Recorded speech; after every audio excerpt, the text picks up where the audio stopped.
Hey everybody, this is Bill Murphy here with MMORPG.com, and we are with another day of E3 in the books. Well, we had day 0, now day 1 is done. We're all exhausted. I'm here with Ovi Hive Kenobi to talk about everything we saw at E3 yesterday. And let's just get right into it because I want this to be a nice quick video. What are your top 3 things from E3 day 1 that you saw? Day 1, the one I'm most excited about is easily Sword Coast Legends. I was a great dungeon master. Yeah, you were a jerk. I was an asshole of a dungeon master. It is a Baldur's Gate-esque RPG top-down. It was phenomenally fun to actually go through a dungeon that was made by somebody on the spot. Yeah. And then actually to go through that with 4 people and then have a dungeon master trying to impede our progress. Yeah. Oh, that was a lot of fun. And the Dungeon Master plays almost like an RTS because you can control all the minions, you can drop them on people, you can drop traps in real time, you can drop NPCs and write a script for those NPCs in real time. If halfway through a dungeon you think, I think I want to surprise them, you can do that. Yeah, you can also control the voice via voice over IP. Via voice over IP. Not in that build, but you can do it. Yeah, but you can do it, and that was really cool. That's really cool. So that was my number 1 easily. Number 2 was probably Guild Wars 2. And reading about it. I didn't get to go see Guild Wars 2. Very similar lists. And I didn't get to actually go see that. But it looks really good. Yeah. You saw our video, our wonderful video, which is live right now. Yes. And my last one is actually going to be something different that I don't think you got any hands-on time with, but I did. Dragon Quest. Yes. I got some hands-on time with that RPG. Was it Dragon Quest Heroes? Dragon Quest Heroes. It's an action RPG. It was a lot of fun to play because it's just kind of simple. It reminded me a little bit of Kingdom Hearts combat. It was a lot of fun. And where was is it Wii U only or is it everything? No, it's everything. I was playing on Xbox. Good, because we got some misinformation earlier this morning. Yeah. I'm looking at Garrett. No, he thought it was Wii U. But so it's all platforms. I believe it's all platforms. PC or just console? I don't know. Okay. But it was, because again, I don't think we actually have our sit down with it, but I got hands-on on it, and it was a lot of fun. Awesome. And so we're going to write up something about that later? Yeah. Sweet. Ovi Hype Kenobi. So those were your top 3. That is right. My top 3. Well, real briefly, I want to mention that we have some stories from Blade and Soul and Wildstar, but they are embargoed until next week sometime, so I'll be able to get the information to you. So I really enjoyed what I saw of those 2 games, but I can't talk about them, so we won't include them in my top 3. The first one off the bat is definitely Guild Halls from Guild Wars 2. I kind of expected Guild Halls to be cool, but I thought they would just be like guild housing. Yeah. There's so much more than that.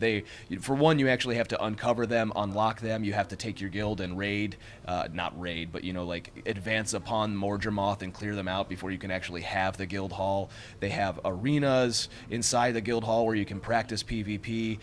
They have special crafting buildings so that you can make char cars, which is like Mad Max deathmobiles that you can use in World versus World. Just that alone. So much, and they're huge maps. It's not just like a little building that you decorate. It's an entire map that's yours that you decorate with your guild, and then it has benefits that extend out into open world PvE, into the dungeons and stuff like that, which they haven't talked about much. Like it'll actually extend into fractals and stuff like that. You'll have banners that you can use. It's just very, very useful to have the guild halls, and you don't have to be a big guild. You can be a small guild and also still get it. Well, as you and Sam said, it really is going to be trying to bring people together again, and that's the coolest thing about it. Yeah, I think the best thing that Guild Wars 2 ever did was make it so that you were never sad or upset or worried to see another person. Whenever you see another person, you're okay with playing them with them, even if they're a stranger and you don't talk to them. You help them, you know what I mean? And that's what these guild halls look like they're going to do, add to that on a more personal level with your guild.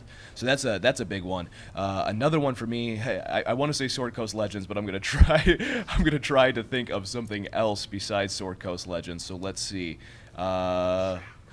Oh my gosh, yes. In fact, he just reminded me, Garrett is our filmer right over there. Shroud of the Avatar has a huge combat update coming. For a lot of people, they've been saying... Yes. Yeah, exactly. We were just talking about this before the appointment, that Shroud of the Avatar looks fantastic, and there's a loud beeping, I apologize. But Shroud of the Avatar, it's kind of Achilles' heel has always been its combat. Yeah. And Garrett and Star Long, they were actually here today and this whole week to talk about the big combat upgrade they have coming, and we have a nice big long interview for you guys. So hopefully for those of you who are on the fence about Shroud of the Avatar, you won't be anymore. Is it still going to be deck building? I don't think it's deck building at all anymore. I mean, that's good. Yeah. And last but not least, I'm trying to think of my big. See, you took my Sword Coast Legends one. I know. Oh, you know what? It's actually I would say it's Star Wars: The Old Republic, which we're getting more time with today. The Knights of the Fallen Empire expansion pack, which is going to be free to everybody. You'll be able to start at level 60. It's a huge focus on what BioWare does best, which is the story. I haven't played Star Wars: The Old Republic in a long time because it just seemed like it wasn't going in a direction I cared to play in, but now I'm immediately enthralled with the idea of like signing back up, doing the 12 times XP to get through the story quests and get prepared for this expansion. I hope we'll learn a lot about it today with all the with what other features there are besides story. But shit, it's BioWare. Yeah. Story. Well, I mean, Story's all I'm need. a big SWTOR player. I play a Yeah. lot of SWTOR. And You and Mrs. Obi Hive Kenobi. yeah, me and Mrs. Obi Hive Kenobi play a lot of SWTOR, and that's a really apt comparison now, calling me Obi Hive Kenobi. We're talking about this. But yeah, just judging, at least I haven't gotten to see anything, but judging from the trailer, if it's anything like Yes. that. But of course, BioWare always puts out great CG Yeah. trailers. But if it's anything like the trailer, it'll be great. that sums up E3. If it's anything like the trailer, it'll be great. But those are our top things from yesterday. There's even more to talk about. We've got content out the wazoo on the website already. There's even more coming throughout the rest of the week. We'll have another recap with the lovely Janice Davis, who is doing her E3 takeover today. We'll have another recap for you late tonight, early tomorrow. Yeah, we're not as pretty as her. Sorry. Yeah, not at all. Well, Hive's close, but he doesn't want you to show you his face. Well, you know, It would scar you for life how beautiful he is. people pay to see this. That's it for today. Don't forget to follow us on YouTube, Twitter, Twitch, Facebook, all those things at MMORPGcom without the dot. We'll bring you the best and greatest from E3 all week long.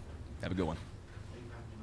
Make sure to level up your MMO knowledge by visiting MMORPG.com, subscribing to our YouTube channel, and by following us on social media. To catch up on the week's biggest MMO news, watch our latest MMO FTW. And to see if there's a better MMO out there for you, watch one of our latest First Impressions videos. Thanks for watching.